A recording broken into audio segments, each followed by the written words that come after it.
How to change your T-Mobile hotspot password.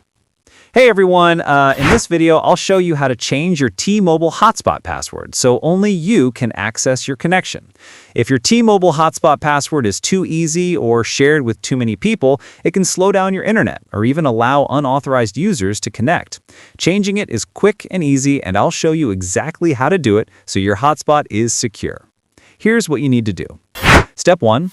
Open T-Mobile app or web portal. Start by opening the T-Mobile app on your phone or go to my.tmobile.com on a browser. Sign in with your T-Mobile ID and password. Step 2. Go to Hotspot and Tethering section. In the app or portal, find the Hotspot and Tethering section. This is where you can view and manage your hotspot name and password. Step 3. Edit your hotspot password. Tap Edit or Change Password. Enter a new password that's strong. Use a mix of letters, numbers, and symbols. Avoid using easy passwords like 1234567 or your name to keep your hotspot secure.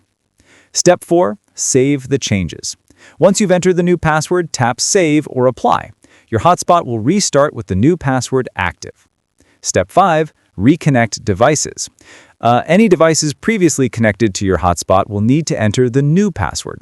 Make sure to update your phone, tablet, or laptop with the new credentials. And that's it. Your T-Mobile hotspot password is now updated and secure. Thanks for watching. Don't forget to like and subscribe for more quick mobile tips.